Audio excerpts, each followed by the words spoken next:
Hello, happy Tuesday, and welcome to the next iteration of the Great Lakes Division of the IAFC's webinars. That very happy to have you all on the call with us today on the webinar. And today we'll be talking about the modern day recruiter.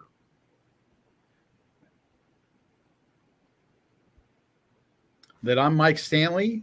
I'm the Vice President of the Great Lakes Division, also the Fire Chief for the City of Oshkosh.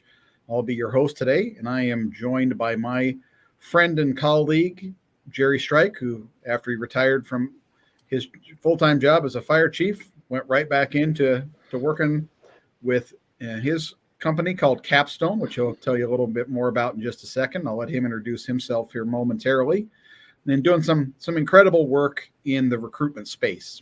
Thought that we could all benefit from that and learn about what it takes to be a recruiter in the modern day. Just a few housekeeping issues that before we begin around how we're utilizing the system. And then again, happy to have everybody with us that all monitor the chat and the Q&A, that if you have questions for Jerry as he goes through, I'll monitor those. In general, we'll try to leave some time at the end to address those, but if I see something pop up that needs immediate clarification, I'll hop on in there. And then at the conclusion of the webinar, the slide deck will be available in that handouts tab that Nan, who is getting this all set up for us and takes such great care of us, to make this webinar happen, she'll make that available to you as well. Just a reminder of some upcoming events just right around the corner. We have the Fire Rescue International in Dallas. Registration's open for that. Hope to see you all there. Great events. A couple other IFC events there on your screen that may be of interest to you. Always some great opportunities to learn and grow and develop. So with that being said, Jerry, why don't you tell us a little bit about yourself and why the modern day recruiter? Isn't recruiting or just recruiting? Why do we need to talk about modern day recruiting? Well, we need to talk about it because it's the number one problem in the fire service. It's a safety concern. And there's a new approach when it comes to retaining, recruiting, and leading our fire EMS public servants across this nation. Well, thank you so much for attending the webinar. And Chief Stanley, thanks for inviting me to come to the webinar to talk about this issue that we're all facing. My name is Jerry Streich. As Chief said, I'm a retired fire chief and emergency manager in the Minneapolis, Minnesota area. Spent my whole life basically in the fire service, graduated from high school, served in the Army as a combat medic, came out and became a firefighter. I'm a retired what I'll say a career firefighter or a paid firefighter, and I'm actually a retired volunteer firefighter as well, doing both roles. But today I'm talking to you as an organizational development practitioner, as someone who looks at organizations and studies them, try to find good team dynamics, trying to find efficiencies, trying to look at the workforce in general, try to talk about leadership and so on. And today we're talking about the modern day recruiter. Thank you so much for joining us. You can see me in many different avenues. I like to tell people I have many different profiles, if you will. I like to do a variety of things from speaking in front of a group. I speak at FDIC. I have a very large class here in the pre-conference talking about dealing with difficult people. I also write articles about station design and how station design can enhance recruitment and retention, and of course, station studies and so on. I love being part of the fire department. And I'll also let you know that I run one of the largest websites related to the recruitment and retention of firefighters, US Fire Hire, or we have it marked as minnesotafirehire.com or .org. I started that webpage back in 2009 because I was getting disrupted by people coming into my office and wanted to know more about how to become a firefighter. So I created a website at the time, and it ran into this. I've actually managed nearly $3 million in FEMA SAFER grants to initiate local programs to initiate a county-wide program of 16 departments. And over the last 4 years, been working with the state of Minnesota and the Minnesota State Fire Department Association, one of the oldest associations representing firefighters in Minnesota, to implement a statewide recruitment program. And through that, I've learned there's a lot of myths when it comes to talking about the recruitment problem. Today, I'm here as a teacher, but I'm sharing with you my experiences, my study, and the data that I receive every day through that website. Because anytime you come on that website, we ping your IP address, we know where you live, and we can sort of track what you're doing on the website. And believe it or not, the number one blog post on that website is how to become a firefighter. So let's talk about the recruitment myths. One of the biggest myths is no one wants to become a firefighter. I'll tell you that's not true. The reason I know it's not true is because we're seeing a lot of people applying and a lot of people coming to the website to learn more about how to become a firefighter, but the path is too windy to get to it. Or there's a lot of issues that occur on our side. And we're going to talk frankly about what those issues are. Most fire departments will say, we've tried everything. And I hear this over and over again. I heard it last night when I taught this class to a group of area leaders in the fire service. Have we tried everything? Let me tell you this. Today's the most honest day of your life. I'm going to ask you one question. How many of you on this webinar, either here today or watching it later, spend at least 1 hour per week on recruitment and retention?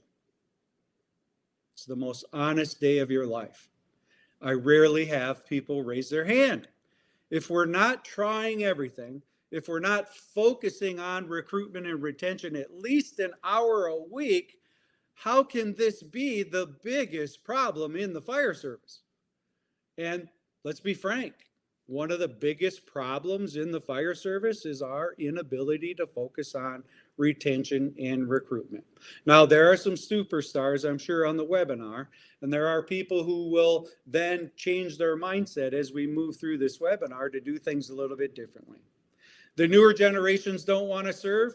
That's not true. We're going to talk about generational differences in a little bit.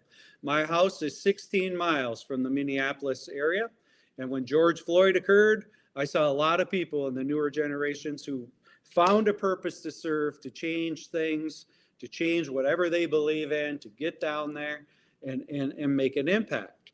Our newer generation needs mentors and they need leadership. They don't get that in school. It's a great place to do it at the fire station. We can teach them all kinds of things. And the fact that no one will volunteer, I disagree with. They'll volunteer if they have a purpose. They don't want to come to a reality TV show. They want good leadership. They want to feel safe. They want to feel supported. And they want to learn things that they can add to their resume so that they can become a better employee somewhere else. People do want to serve, and people say no one has time. Well, we all have 24 hours in a day, and we get to choose what we do with that time. And I'll tell you right now, there's a new ATM card in the fire service known as the ATM card of time.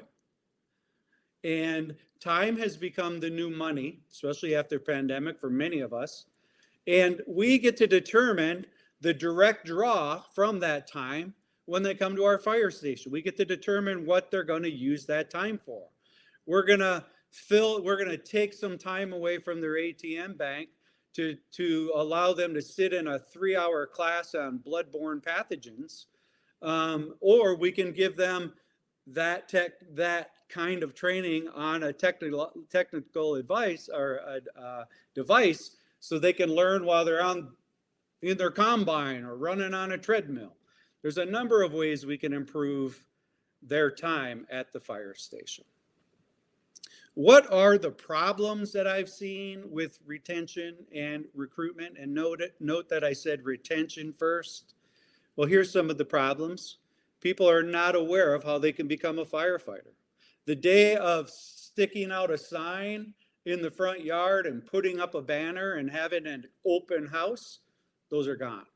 If you're doing that today and you're expecting people to come running in the door, it just isn't happening anymore. But how do they become part of it? It's very messy. When you look compared to other jobs, how to become a firefighter, it's very messy. And I'll speak on behalf of what I've learned here in the state of Minnesota and some of the other Midwest regions is right now, in order to become a full-time firefighter, to get paid as a full-time firefighter, and I think I should put that disclaimer in. When I'm talking full-time firefighter, I'm talking somebody working 40 hours or more getting paid with benefits. When I'm talking volunteer firefighter, I'm talking about a whole array of models that our country has, from someone who truly volunteers to a paid on call, a paid on premise model, to a part-time model, to a 4 hours a week kind of model. Volunteer means they're not paid 40 hours and have benefits. All right. So nobody wants to become part of the fire department, and that's not true. We have to find time that's best used for them to come to the department. And we're missing 50% of the hiring pool. What does that mean? We're not targeting a lot of females. Look at your signage, look at your brochures, look at who you're marketing, the big bravado, tough, big person, the male, cutting down, pulling chains, whatever they're doing. We're constantly marketing male firefighters. In fact, when we started the statewide grant in Minnesota to initiate this new program that's never been done since in the history of Minnesota, we had our staff go out and look for female firefighters, and what they find? A bunch of females in Halloween costumes as a firefighter. There weren't a lot of pictures and photographs of female firefighters doing their job, yet there are firefighters across this country who have served for decades. Where are those photos? We have to target both male and female. They all have a place in our department. Inclusivity, being open to everything, people to come in and give us their experiences in their life and their skills and their ability and their understanding is the best way to get as many people as you can. And agencies do not provide an easy path. And I was talking about the state of Minnesota. You cannot become a firefighter. Well, I'll say this. On the scale of probability, with 0 to 50% being possible, 51% to 100% being probable, it's possible to become a fire career, or not a career, but a paid firefighter without any training, but it's not probable.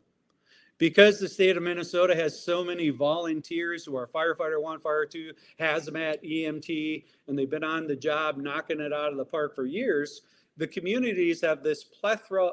They believe they have this plethora of staffing that they can get. But what they don't realize is the average firefighter in the state of Minnesota the average age is about 38 years old. And they're already well into their career, and they don't want to be a firefighter. So are we limiting our pool when we're looking for firefighters who are full-time? Because back in the day, I started in the 80s, but I remember when there was a civil service test or maybe even character-based hiring. And then once we got the right people in our organization that we believed to be the right fit, we put them through an academy and we trained them.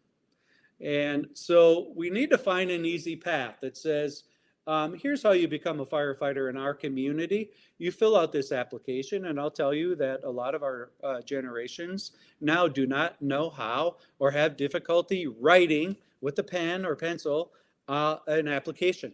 So what we can do is create it so that it PDFs and you fill it out using a computer. Yeah, some of us on there thinking, well, that's crazy, but it is what it is, right? It's reality of today. We're trying to make things much more easier for the generations that are coming into the station. And so what is the application process? And when you get the application, what do we do with it? I've heard chiefs lose the application. I know that it gets shuffled in all the paperwork on their desk, and we find it 7 months later and realize, oh, I never did call them back. And in the meantime, that recruitment person ended up leaving. That candidate that you had left. But what can we do to get the attention of the candidate who's fired up right now to become a firefighter and get them through a process as quickly as possible so that we can get them on our team. And the prioritization of time is going to come with purpose. When you build a purpose in someone's life and they want to give you time, their precious time, to serve your community, we have to value that. So any of you who are in the leadership team from a lieutenant on up, you're all representing the chief and the organization. We need to find ways to provide value of time for those who come into the organization. What are some of the barriers? Well, skills and understanding. Our skills and understanding. We don't focus on human resources and recruitment and retention and our own time. Much of our time as a fire chief gets bogged down in all kinds of stuff from personnel issues to legal issues to managing a budget to operations. And some of you on this call who are in a senior leadership position are not only going on the calls, but you're throwing these balls around every day and you're working on the skill of what needs the most attention as quickly as possible. So recruitment and retention, or retention and recruitment, is not a priority for many fire chiefs. But we will raise our hand and mention that it's one of the number one problems. And I agree, it is the number one safety problem in the fire service. Boom, done. I get cancer, I get suicide. Those are ancillary effects of the job, and I respect all that. But if you don't have another firefighter standing next to you when you're en route to a call or en route to the scene, that is a safety issue for you and for everybody else, because there's only one other person that can help you when you're in trouble. And who is that? Another firefighter who can enter an IDLH environment and help you. It's the number one problem in the fire service. Local policy and governance doesn't necessarily are not necessarily in order. Many times I'll go into a department and one of the first things I'll ask is if they have policies and procedures, and they'll say no. Or if they do, you can open up the book and blow dust off it because it hasn't been taught. And I know very quickly if the fire officers know anything about policies because I'll ask them what their policy is, and they'll say, I don't know. They may tell me that they have a policy, and I'll go look at the policy, and there is none. A past practice became a policy. So in order to have a safe, effective organization, or let's call it a workforce, we need to have policy which equates to work rules. And our newer generations like to work within a system of policy and procedure, even though they have an entrepreneur spirit. And there are some of you on the call where demographics are just not playing in your favor. Your community population has decreased over the years. Your community may be aging. You're not seeing a lot of people to actually target market when it comes to retention recruitment. You have an issue. But what I want to share with you there is your leadership team has to look at other options. That service still needs to be provided. Who's going to do it? Can you partner with somebody? Can you do a JPA? And you may have to dissolve and have someone else do it. I know that's hard to hear, but the service has to be provided. Don't let our pride and honor have a negative impact on the community that we have a duty to serve. And sometimes that duty means we have to really look in the mirror and say, we just can't provide the service anymore. And our community may not be able to pay for it. So what should we do and where do we go from there? And there's a number of things that you can think of as barriers, right? And I want you to consider those with this class and maybe even take some time and write down the myths and the barriers and some of the best practices and see how you can implement those in your community. So what's the solution? The biggest solution that I have found is first, keep your current firefighters, right? And we'll talk about what the number one cause of retention is and why people leave. But I want you to try to keep your current firefighters. And you can do that by doing like stay interviews, STAY. A stay interview is when on a 6-month basis, you just sit down with people, even if you do it annually. support that. But you sit down with them and say, hey, John, hey, Julie, I just want to take some time and talk about the great things you do here at the fire department or at the EMS facility. And I want to know what we can do to keep you here. How can you stay here? And be open to it, and don't get defensive if you hear something that just doesn't sound right. This is their view that you ask them. So input it and see what you can do to get them to stay. Our policies related to percentages and time and participation, all of that need to be fully reviewed. You look at somebody, I had a gentleman on the call last night, or at this class, 22 years on the job. I said, how many calls did you start off with when you first started? 70. How many calls does your department go to now? 300. Okay, so you started 20 years ago with 70 calls, right? That's what you signed up for. And when they told you we were going to 70 calls a year, you thought, yeah, I can work that into my time bank, right? At no fault of their own, they went from 70 to 300 calls today, 20 years later. Some of you are in the thousands of calls. I've seen it go from 500 calls when they signed up to 2,500 to 3,500 calls. I mean, at no fault of their own, but we keep hammering them. Boom, boom, boom. You're not making any calls. So we have to find ways to let people interact with our organization, even if it's just a period of time. And we see in our area the duty crew concept, where we're going away from the percentage model. And we're saying you could be duty crew, which means you give hours of time compared to percentages. And you can do that on shift. And while you're on shift, you can train, you can help maintain equipment. You could stand at the pump if you want for 4 hours and learn how to get that right. And some of you know this. There are people who've been on a job for 20 years, and we still have to talk to them over and over again about how to engage the pump and get water in. But if you're on the duty crew and you're actually acting as a firefighter every day and you don't have that pressure, you become a better firefighter, right? We need to have a website. If you don't have a website, we'll talk about marketing, but get a Facebook page. Facebook, Instagram, and YouTube are all owned by the same company, and you can cross-platform them. But the important part is you're speaking to the people who are using flat screens. You're not speaking to the people who are using paper, right? So keep your current firefighters, build a website. Even if it's one page, you can go to like Wix.com and it's free. And if they have little ads on the bottom, great. It doesn't matter. But the main element is, here's who we are. Want to become a firefighter? Want to become an EMS responder? Want to become part of the rescue team? Here's who you contact. All right.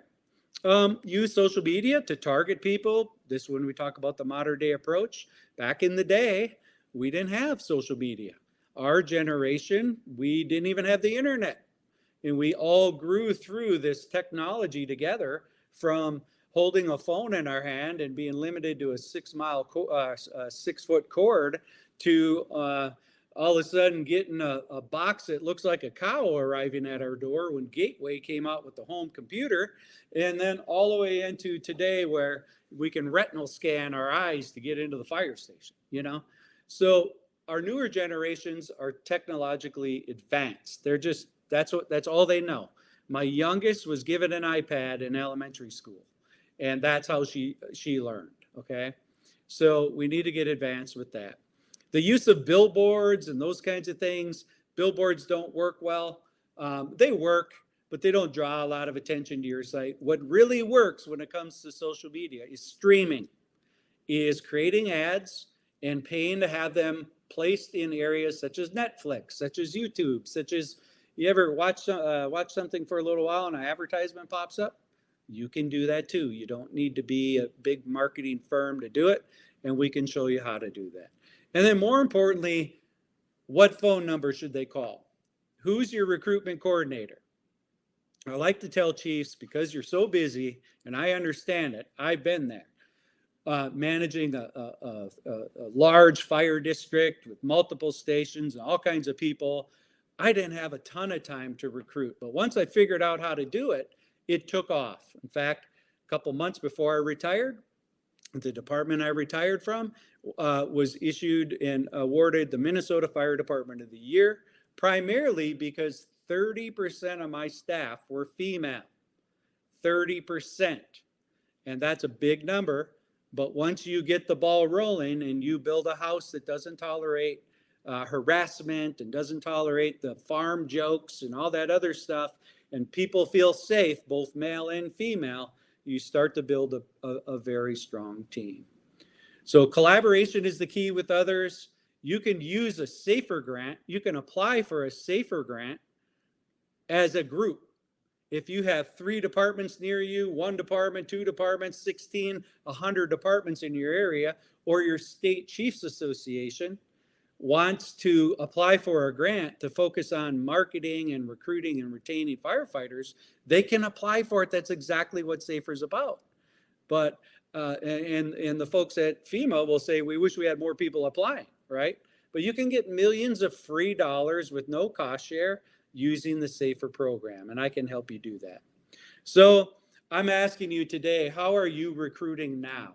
Is it reactionary, or are you proactive with an actual plan that walks people through the hiring process? This is what I'm trying to encourage fire departments, EMS facilities, rescue squads, whatever. Even if you run your own construction company, what's your recruitment plan for taking people on all the way through the onboarding process? Doesn't have to be that complex, but you have to have a plan.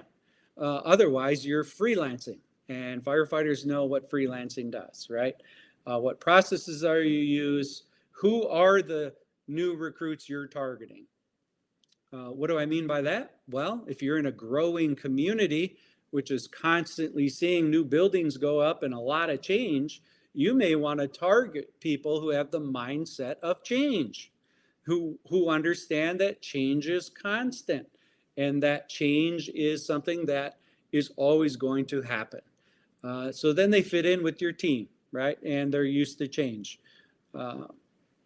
So what challenges are you having? You can put that in the chat, and Chief Stanley can see if there are any commonalities with the challenges you're facing in your area.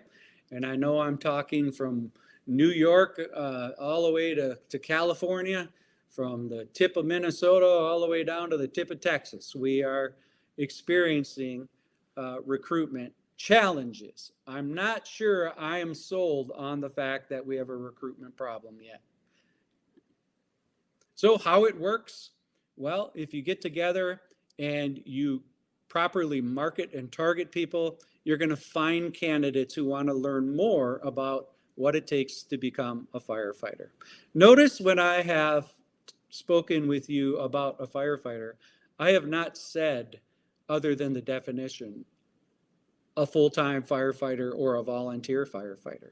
In fact, I think that maybe one of the barriers is the mindset of the community is that a volunteer receives no pay. And that isn't the case in many states. They're actually considered an employee in many states. In fact, many of you may not be aware, but there is no law that I have found yet that requires your fire department to even exist. There's no law that says your fire department has to exist. There may be a law that says fire suppression services shall be provided, but it doesn't necessarily mean your community. Your neighbor could provide it. A private entity could provide it. But my point is, we have to stay focused on the rules and finding these candidates, right? We want to answer their information. What does it take to be a firefighter? You can create YouTube videos. You can just talk in a mic like we're doing now and record it. And hey, everybody, thanks for joining the ABC Fire Department. We're giving a little webcast today to talk about how to become a firefighter in our area.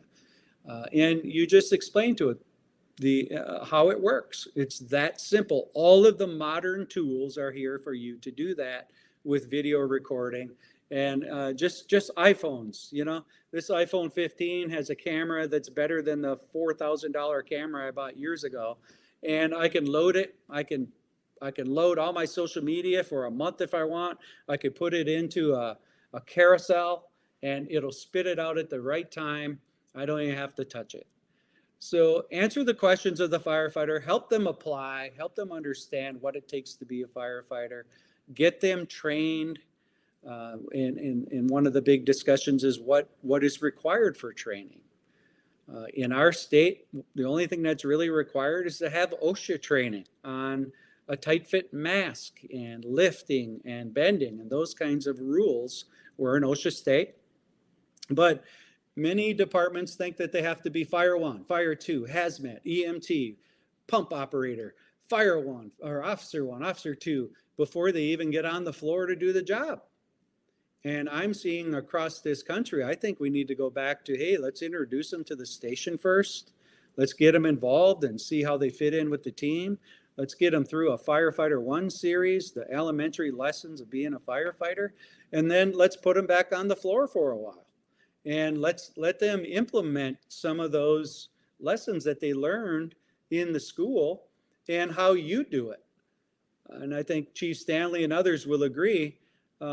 We all have the same mission and we provide many of the same services, but in every case, the department is just different some way or another. I have yet to see two departments that are exactly the same. So however you're going to train them, however you're going to move them through your system, I want you to think about that ATM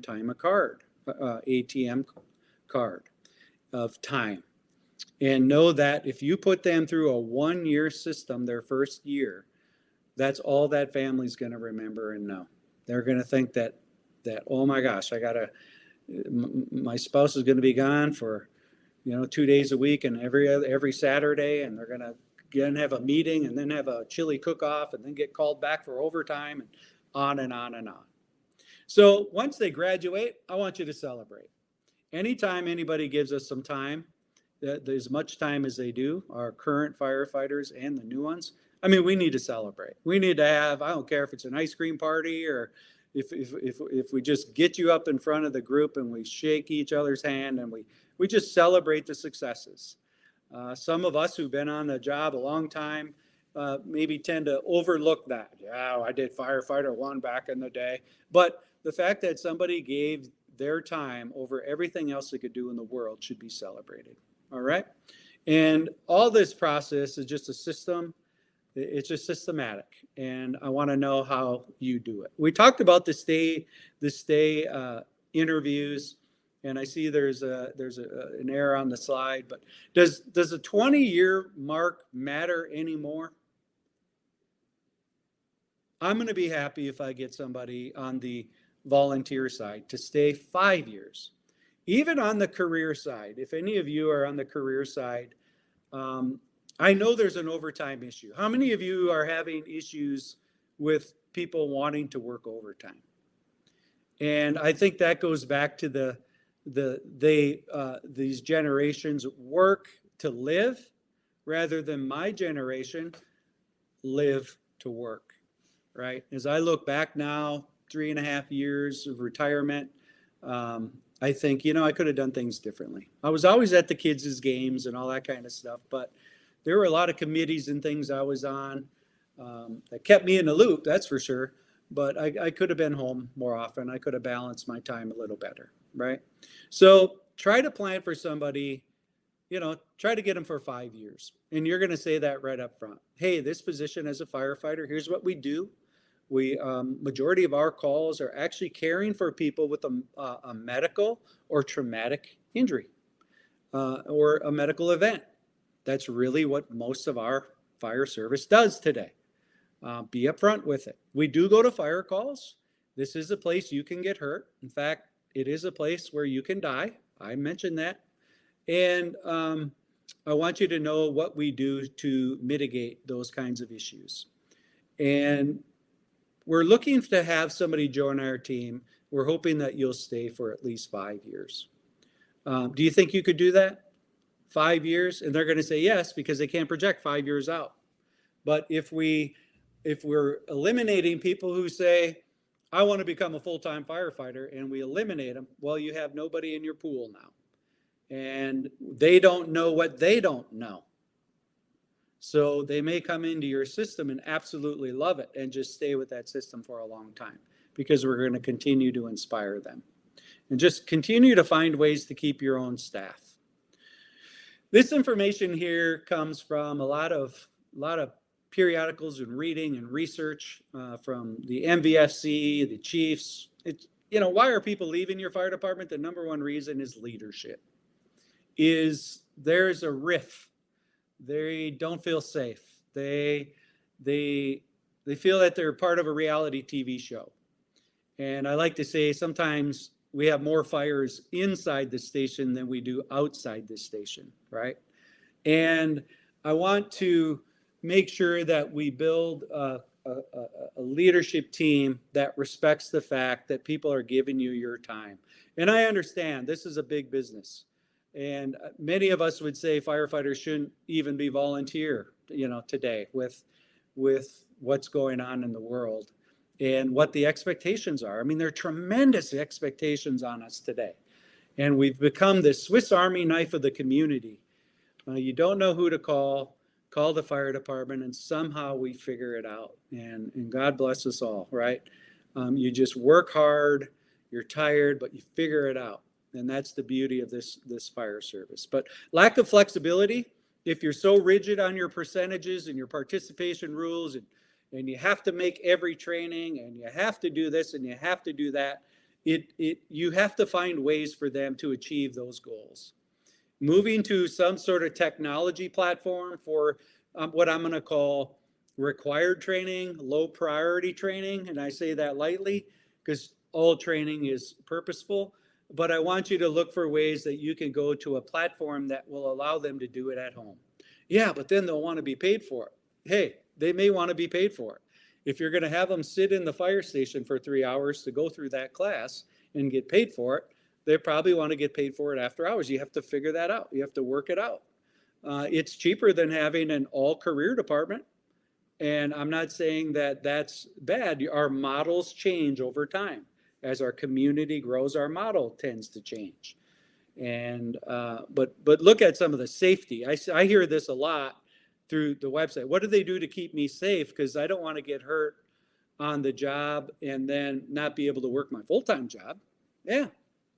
And on the full-time side, they have so many options now because of the use of lateral transfer, right? We're all just sort of fishing other people's candidates, right?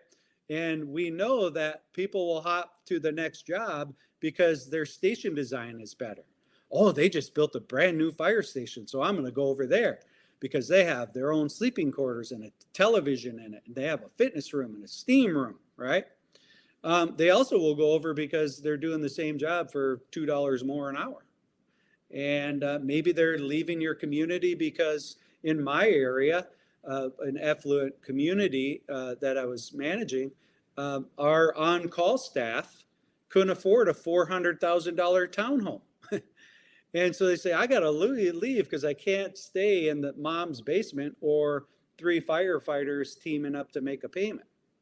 So safety is the key, right? Safety is the key, and finding ways to be more flexible because the grass can be greener for others, and they can be enticed by money and better accommodations. We talked about policies and the work rules. How many of you have policies and procedures? How many can sit down and say, here's how we do this. Here's how we approach a structure. Here's how we make an interior tack. Here's how we make a grab. Here's how we treat a patient. Here's how we put our tools away. They need to know that. Working with a captain that says we do it this way, and then the next call, a lieutenant says we do it this way, and then the chief says we do it another way, and it gets frustrating. And it creates the inexperience of maybe unorganized and maybe not as safe, right? And we use policies to drive our work. We use policies to help influence maybe some of the standards that we know. We all know of like the National Fire Protection Association standards, NFPA, and so on. We can use those standards. It's not a law, but it's like a best practice to help us write our policies and procedures.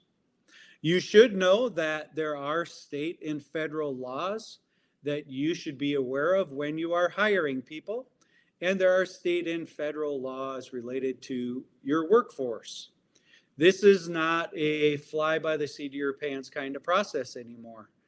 recruiting and hiring and retaining people, and making sure that your workforce is safe, not only physically safe, but mentally safe from bullying, from the constant short jokes to the excluding them from participation in events and company shift practices and so on. Those are all eligible to be challenged, if you will, in a court of law. So knowing what questions to ask and not to ask during an interview are very important. You can probably think of some things you wouldn't want to ask during an interview. Maybe you can put those in the chat. But I'll give you some ideas. What religion are you? Are you pregnant? How old are you? And on and on and on. Who did you vote for last year? What do you think about this? Those kinds of questions can lead to some negative feedback, if you will. So know what you have to ask. And you're going to work with your human resource department if you have one. You're going to work with your local attorney if you have one. You can work with your insurance company. Many communities are sort of self-insured through some sort of consortium, and they have a bunch of attorneys that are protecting us, and they're writing things so that they can find commonality so we don't get sued, right? But there are laws related to hiring people. I always ask chiefs, how do you determine how many people you need? Well, you first got to determine what kind of fire department you have. We determine the level of service we need to provide based off our community risk analysis. I hear chiefs all the time that say, I go to 3,000 calls. Well, can we change those calls? Yeah, we could probably get rid of 60% of them because we're not responsible in a lot of ways to go to a lot of medical calls. Somebody made that decision.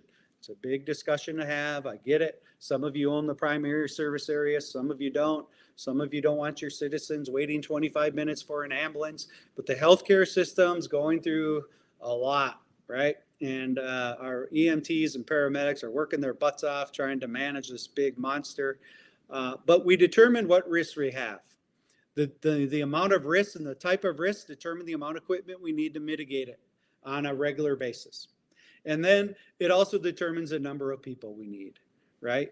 The National Fire Protection Association, did a study with NIST that says we've got this 2,000 square foot Rambler, and here's how many people we need on that scene to properly mitigate it, to make it safe, and so on and so forth, to the best you can. What is that number? 15 people on the scene in a matter of minutes. Who has that? There were times when I had a combination department. I was hoping, to get 10 people on the scene, right? And we may have 9 trucks to get 10 people. So know that we have to develop and train according to the fire department's growing and continuously changing fire service delivery system, right? And maybe you're not the full service department. Maybe you're looking at the Green Bays and you're looking at the departments in the area, in the Minneapolis, or maybe your busy suburban department, and you're saying, we got to go to inspections, and we have to do pre-planning, and we have to do prevention, and we have to do blood pressure checks, and all of that equates to time. Maybe you can't do that unless you have more staff, maybe full-time staff. I don't know. But we can dial back some of the stuff we're doing to be more effective, right? How many firefighters do you need? I ask this all the time. How many firefighters did you have 20 years ago? 25. How many did you have 10 years ago? 25. How many do you have today? 25. Think of what happened in the fire service in the last 20 years. We've had this significant mission creep. We're going to everything. And guess who's handling it? The same 8 to 10 people, right?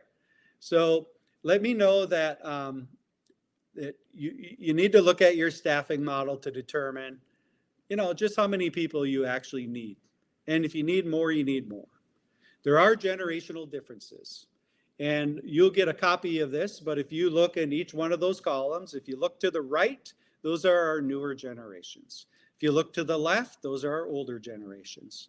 If you look at the numbers related to the percentage of population, you'll see there's more population in the two right-hand columns than there is in the rest of them on the left. These are our Generation Y and our Generation Z. Gen Z are about 26 years old today. Next is coming Alpha. Gen Alpha will be coming soon. They're too young to work. They're 11 to 15 years old right now. They're not working, but we'll soon know that how they're going to interact with us. If you look through this later after this broadcast, you'll see that we communicate differently. You'll always become part, and you'll always be part of the generation you grew up with because you've experienced a lot of things. My oldest daughter, 30 years old, went to NYU in Lower Manhattan, and she became an ER nurse in Lower Manhattan during the pandemic. And I asked her how come she wasn't working overtime one time, because I used to come to work with a wheelbarrow to fill my wheelbarrow up with overtime. She goes, Dad, think about what happened. I had to learn how to protect myself during from a shooter in school. I watched 9/11. I listened to Saddam Hussein and all that we had to do to find that guy, and Osama bin Laden and blah, blah, blah. He says, I want to go to work, and then I want to go home and spend time with my family and friends because life is short. I get it. So you can use this system that I'm providing you to sort of profile, if you will, in a way to determine how to better communicate and how to better market. You'll see on the bottom one when it talks about training, our newer generations love devices, VR, AR, all that kind of stuff to determine how to learn because they're constantly in technology and they use technology like crazy. There's a new app every month, right? They're used to that and they'll figure it out. You go to the left, they may have a flip phone still. They may not want to enter reports because they don't know how to use a keyboard. So we've got this balance in the fire service where we used to have all of these mentors and these long-term firefighters on the job who are mentoring the younger. Now we have the younger generation who's technologically advanced running these new engines showing those who've been on the job for 20, 30 years how to do things. So take a look at that when you can and know that marketing is really important. You market by, you market by using social media platforms. This is the modern day approach. You have to find ways to use Facebook, Instagram. You have to use YouTube, QR codes, anything that we can get on the screen, which we can talk about in another session, to start marketing people. The hiring process is just that. You need to have the approval to hire. You need to make sure you're not Google stealing somebody's job description that doesn't meet your job description. You need to have an opening date. And this is really essentially when you get this packet, this is your plan. Develop the plan using those bullet points. This is your recruitment plan. Then I'm going to encourage you to have an information session. We have learned that in the mindset of our community, when we talk about open houses, we're talking about bringing the kids to look at fire trucks and to eat hot dogs. I'm not talking about that. I'm talking about having a recruitment information session, a hiring information session where you put them in the room and you talk specifically about hiring. Hey, everybody, thanks for coming to this information session. I'm glad your significant others were to participate. I truly value your time. Today, we're talking about how we can hire you to be part of our team. So today we're going to explore what it takes to be a firefighter, and we're going to explore the role and what's required of you to be on our team. And then in the end, we talk a little bit about our history and who we are and so on.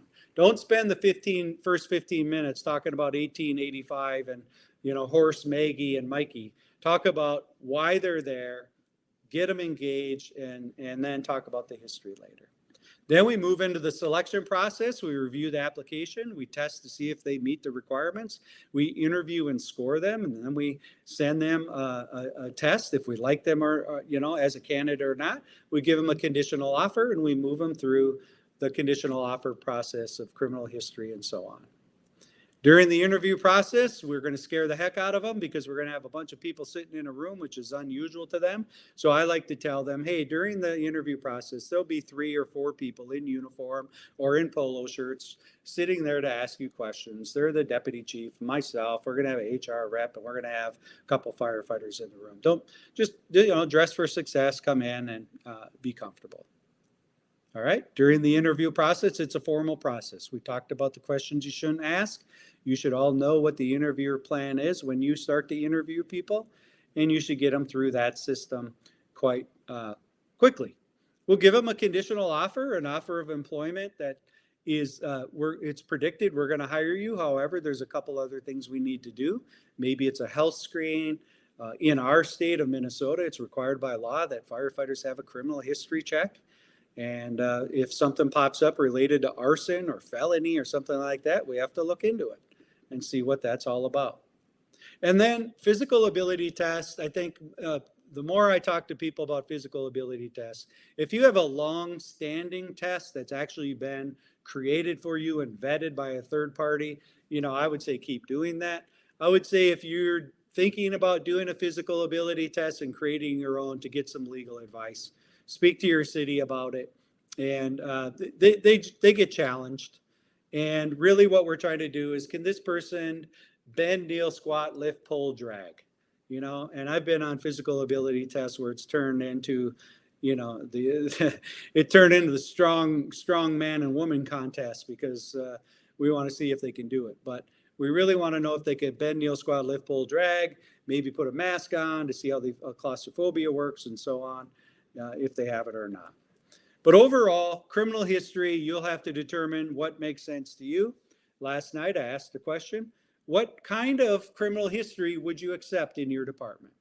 Would you accept a criminal sexual conduct or rape?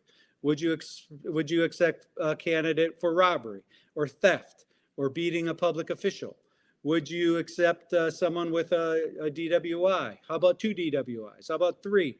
Would you accept somebody who had a drug overdose issue years ago and had a conviction on their record as a 17-year-old for drugs, but now they clearly show that they're doing good things and they're out of that phase? So these are things you need to decide on your own with the help of your staff and legal advice. And then there's the onboarding process. Onboarding is when we take people into our organization and we manage them over a course of 3 and 6 months, right? In the HR world, onboarding is a 6-month process. We take them into the organization and we say, hey, welcome to the organization. Here's your team. Here's your locker. Here's some bling. Here's a shirt. Here's a hat. Here's a widget. And welcome to the team. Let me show you some of the basic elements of our fire station. Here's the door code on how to get in. We issued you a key fob. Here's how you get in. Here's where you go. Here's how you answer the phone. Here's where we do our reports. All the basic stuff that you guys do without even thinking. We need to address that so that they feel welcome and they feel like they can actually add value when they start coming into the station. And that concludes a very quick session on how to retain and recruit firefighters in the organization using modern approaches. Of course, this class goes much longer, but this is a 1-hour session. So I'm going to give it back to Chief Stanley, and maybe he can talk about some questions that came up, or you can ask questions in the chat. Thanks, Jerry. That was absolutely fantastic. I see that Nan has put the slides up in the handouts tab over on the right-hand portion of your screen. That if you have any questions, that if you can either throw them in the chat or the Q&A, and while we have these last few minutes here with Jerry, we'll talk through those. But Jerry, can't thank you enough. That was great information, a ton of information for all of us to think about, and a lot of things that we can action on. So the first question I have for you is, ton of information. Like I said, you talked about, you only had an hour, you have a lot more to share. If I want to know more about this topic, hear more about some of the things that you're recommending or you've done, can I reach out to you, and how do I get a hold of you? Yeah, you can reach out to me in my email, jstreich, STREICH, at capstonellc.com, or I'm sorry, PSS.com. Public Sector Solutions, so pss.com, or connect with me on LinkedIn and follow the stuff that we're doing. I do a lot of fun stuff. I go to a lot of fire stations and I do organizational evaluations. I can help you in many different ways, but don't be afraid to reach out. The toughest part is doing that. All right, and I'll put that email in the chat as well. If I was going to take one thing out of all that you said today as an action item, that I need to start doing today for my fire department as fire chief, what would that be? The first thing I would do is really exercise, do you have a problem? The quote problem. Do you have a recruitment problem or do you have a marketing problem?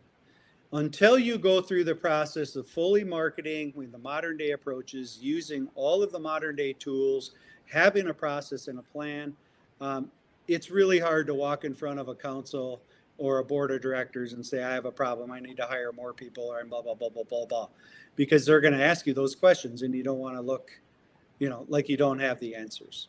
And if I could, Chief, the second thing I would do is say, find someone in your organization or outside of your organization who loves to network and meet people and act as a recruitment coordinator. You could, if you had a budget, hire a marketing firm to come and help you out. But there are some people in the community who have a marketing background, or maybe they're a retired teacher or something, who, if you open this up to them, they don't have to be a firefighter. That's another topic, is does everybody really need to wear an air pack? I say no. It's challenging. But at any rate, you can find someone in the community who may want to be a really good model for you. You provide them some shirts and bling and look like $1 million, male and female, and have them go out and start networking. It's all about, I'm going to say in the business world, business development and networking is how they flourish. We need to get better at that in the fire service. Outstanding.